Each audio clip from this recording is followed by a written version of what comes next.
Thanks for joining us at 5 o'clock. We do start tonight with some big news, and it's coming out of the NFL today, and the Colts are front and center, making a blockbuster trade ahead of the trade deadline. The team trading for Jets cornerback Sauce Gardner. Dom joins us in studio for more on this huge deal here. Yeah, no question about it. Without question, the most significant trade of the Chris Ballard era. Stingy might be a word I would have used to describe him in the past, okay? Until today. Until today, passing up that DeForest Buckner trade, if you remember, in my opinion, and not too long ago. But look, this is a win now type of move and tells you exactly how Chris Ballard and the Colts organization feels about this team. 7-2, exceeding expectations, desperately needing some reinforcements in the secondary and having the assets to do it. And boom, here you go. A 2026 first-round pick, a 2027 first-round pick, and wide receiver A.D. Mitchell, all in exchange for a two-time first-team All-Pro, a two-time Pro Bowler, and oh, by the way, the 2022 Defensive Rookie of the Year. They're all the same person, Sauce Gardner. This defense needed a boost,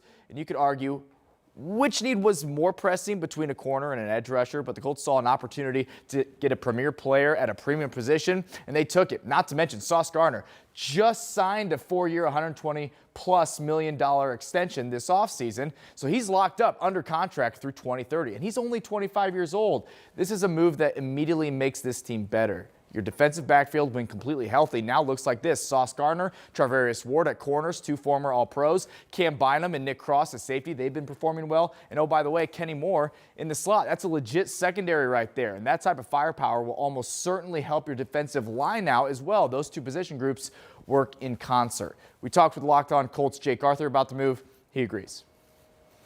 We already knew they were buying themselves and that they were all in, but this is really it. This is by far the richest trade we have ever seen Chris Ballard make. So my initial reaction is, wow, all chips in. You hopefully get Mooney Ward back in a few weeks against the Chiefs. That's when he's eligible to return.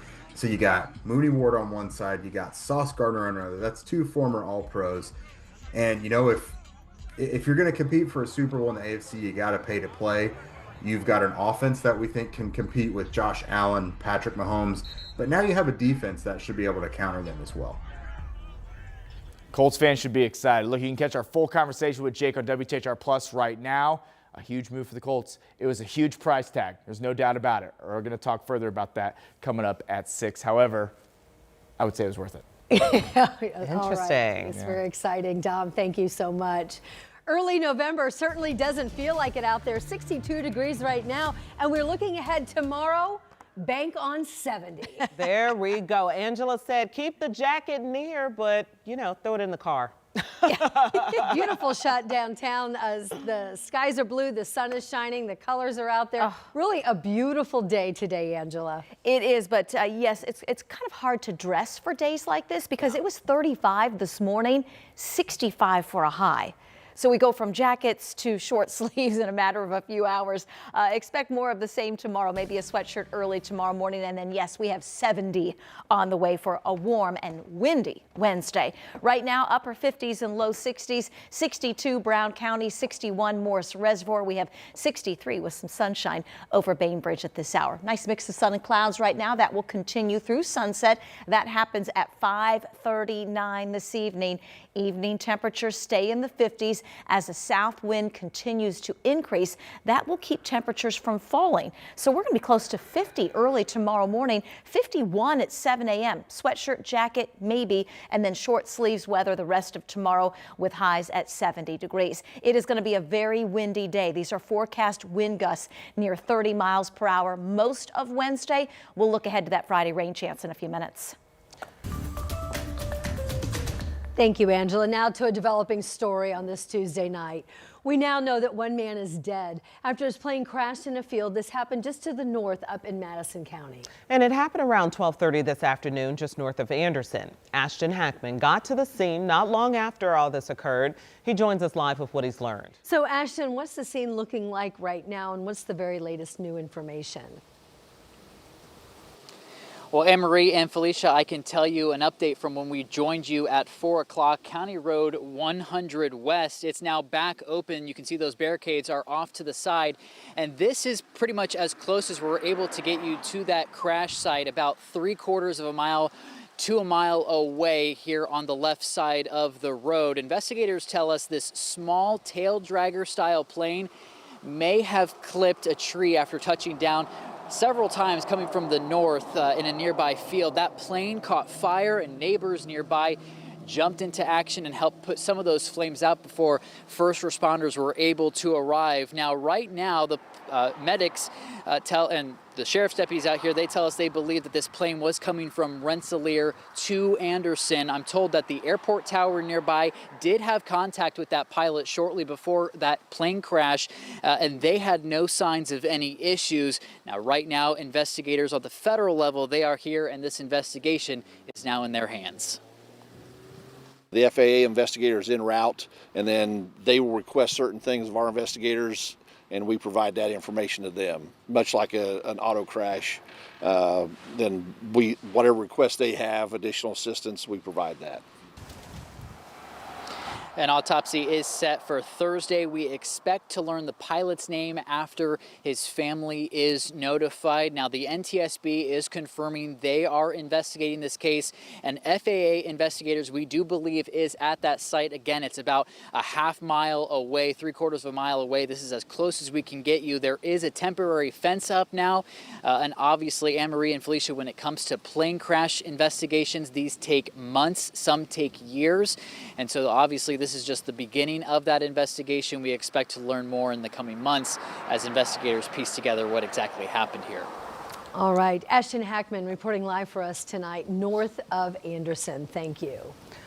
And tonight, reduced SNAP benefits are still in limbo for hundreds of thousands of Hoosiers who rely on SNAP to feed their families. Yesterday, the White House said it would send out partial benefits for November. But states right now are still scrambling to figure out the payments, and that means that families are likely facing delays getting their money. As Jenny Runovich now reports, that's already taking a toll.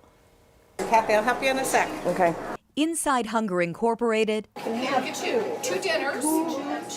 real-life consequences of the government shutdown. A food pantry setting records, stuffed with struggling Hoosiers. Carlisha Starks is part of the spike. Being number 37 last week, today I'm coming in being number 50, says a big difference. We went from 35 to 40 families a day to 70. People are scared. They're very scared out there now. It's a shame. So hopefully the government wakes up soon.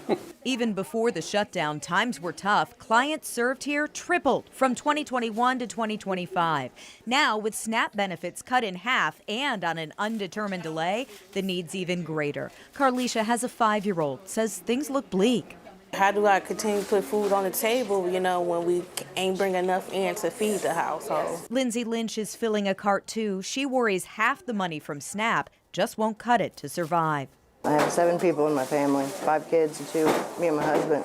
It's hard, really hard. It's probably gonna be way harder. That's not enough money to survive for a month on. Not nearly.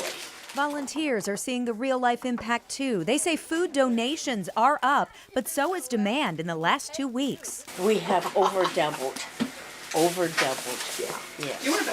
People are desperate for food.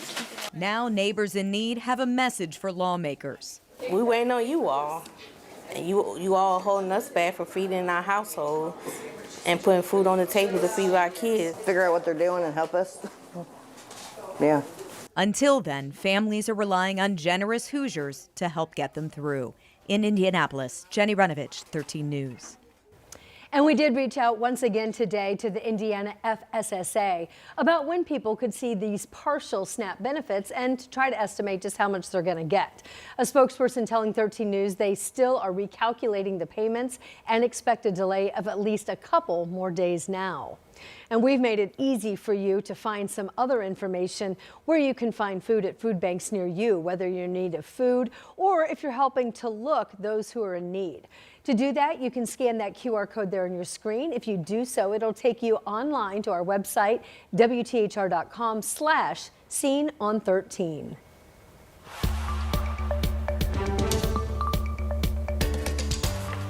In the courtroom tonight, the Delaware County prosecutor is charging a 15-year-old boy as an adult in the murder of his 14-year-old girlfriend. The prosecutor says it happened while the girl was in bed at the family's apartment located in Muncie.